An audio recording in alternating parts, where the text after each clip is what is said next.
Could this be the prophet? The Eschatology of John, Part 16, John 6, Part 1. For most of us who are active in a congregation, we often measure success by attendance. We had 68 people this week, 79 people last week, and 54 people 2 weeks ago. On the days when the attendance is up, our confidence in the future of the church soars. On days when a few families are sick or out of town, we worry about the future. We've got to do something.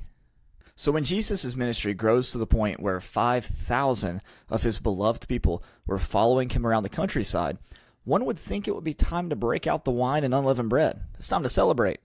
But for Jesus, what would be for many a time to put on a seeker-sensitive service and pass out the connection cards and a contribution basket, it marked a time when the very foundation of his ministry was being tested.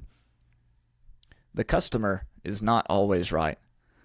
Since we've already covered this story in an earlier article, which you can read on my website, danielcrogers.substack.com, I won't get into too many details now.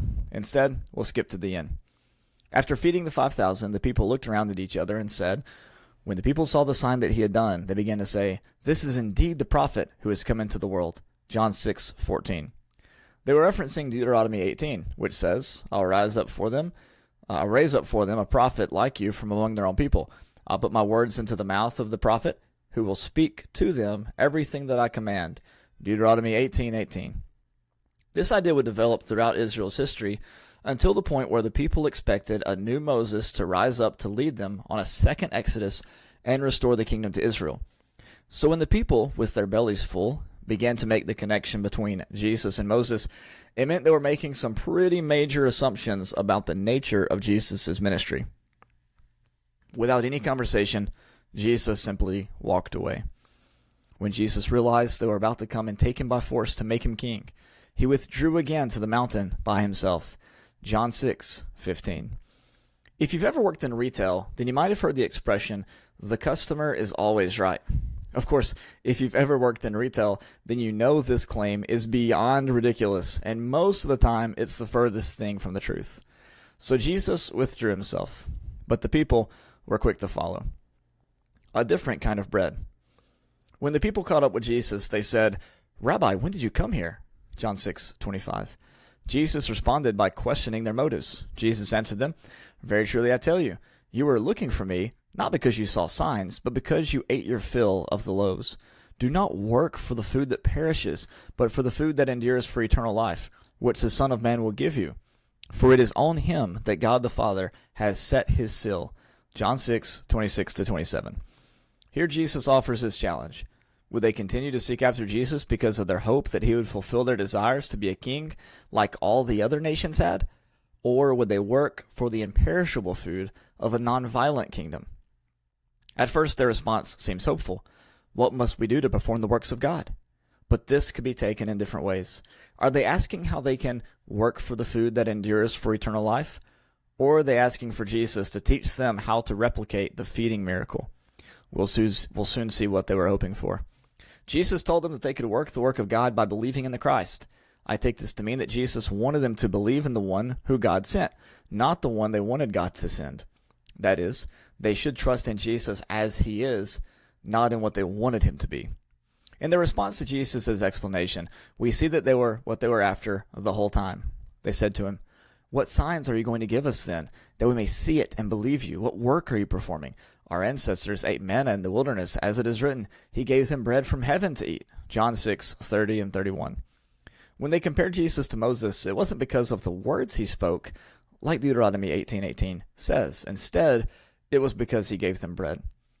Don't we confuse these two all the time? In discussions of church growth and revival, the conversations usually revolve around what we think will bring in the 5,000. What outward thing might we provide that could draw people in? But Jesus was the prophet like Moses because of the words he spoke. These are spirit and life. Our churches need to labor for this imperishable food, and here's why.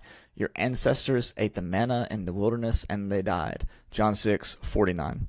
We can eat every day, but this will not prohibit our deaths.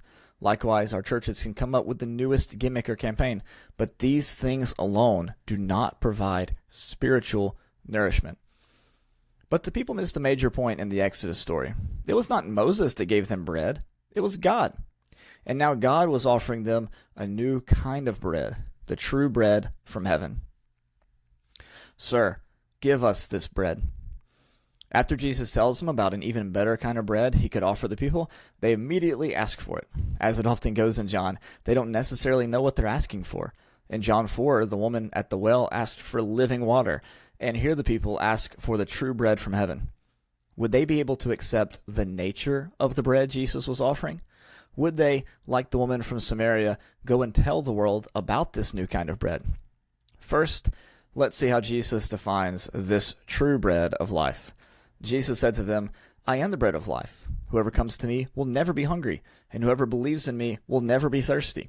But I said to you that you have seen me, and yet you do not believe. Everything that the Father gives me will come to me, and anyone who comes to me I will never drive away. For I have come down from heaven, not to do my own will, but the will of him who sent me. And this is the will of him who sent me, that I should lose nothing of all that he has given me, but raise it up on the last day. This is indeed the will of my Father, that all who see the Son and believe in him may have eternal life, and I will raise him up on the last day. John 6:35-40. We'll break this down line by line. I am the bread of life. Jesus is the bread of life. What he means by this is that he is the giver and sustainer of life. He nourishes those who come to him with his teaching and way of life, which he describes as spiritual bread and water. Now, this seems innocent enough at first. It would seem that any spiritual teacher could offer the same claim if they mean this mild interpretation I've given here. But there's more to this than meets the eye. Remember, the manna came down from heaven, John 6:33. Jesus' claim here to be the bread of life is far more radical when we consider this point, and it is this implication that causes the people to reject Jesus' offer of radical discipleship. They said, is this not Jesus, the son of Joseph, whose father and mother we know? How can he now say, I have come down from heaven? John 6:42. Just as Jesus said, I said to you that you have seen me, and yet do not believe. In John's Gospel, seeing is much more than viewing with one's eyes. In fact, it may not include that at all at times. In John 3, Jesus alternated between see the kingdom and enter the kingdom. He also talks about seeing life and seeing God through Jesus. Jesus is saying here, I've told you plainly who I am. I've showed you where I'm from. I'm a picture of the Father, but you refuse to accept it. All who the Father has given me. The next line in this paragraph deals with the idea of the security of the believers. The word everything is the Greek word pas, which means pertains to totality with focus on its individual components. It's used in John 1:3 to say that all things came into being through him. In John 1:16, John wrote, from his fullness we have all received grace upon grace. In John 12:32, Jesus said, and I, when I am lifted up from the earth, will draw all people to myself. Gerald Burkert made some interesting comments on the varying use of this word in John 6. There is at verse 37, also verse 39, a fascinating use of the neuter singular pan or pan, all. It may be used here as a collective and may suggest that the general intention of God's gift is that people will indeed come. The use of the masculine singular pas, everyone, at verse 40, could then suggest that each individual authentically coming to Jesus would certainly not be rejected. Such an interpretation would keep the tension between the divine and human dimensions of salvation. It would also affirm the positive intention of God's will, 6:38, and at the same time recognize the role of the human will and the general negative unwillingness on the part of the people to accept Jesus, even though they had a direct physical encounter with him. John 6:36-40. Of this group, Jesus says none would be driven away or forgotten or misplaced. They could be confident in the life that comes from this bread, unlike the physical bread given to the people in the Exodus. The will of God. Jesus says he's come from heaven to do the will of God. Well, what is this will? Apparently, it is that Jesus should, quote, lose nothing of all that he has given. It may not seem that this will has been accomplished given all the rejection Jesus would face, but he was confident that it would be fully realized on the last day. We'll come back to that idea later. The will of God is spoken of a few other times in John, and spending just a moment recognizing those instances may assist us in understanding what's going on here. But to all who received him, who believed in his name, he gave them power to become children of God, who were born not of blood, or of the will of the flesh, or of the will of man, but of God. John 1:12-13. Jesus said to them, My food is to do the will of him who sent me, and to complete his work. Do you not say, 4 months more, then comes the harvest? But I tell you, look around you and see how the fields are ripe for harvesting. John 4:34-35.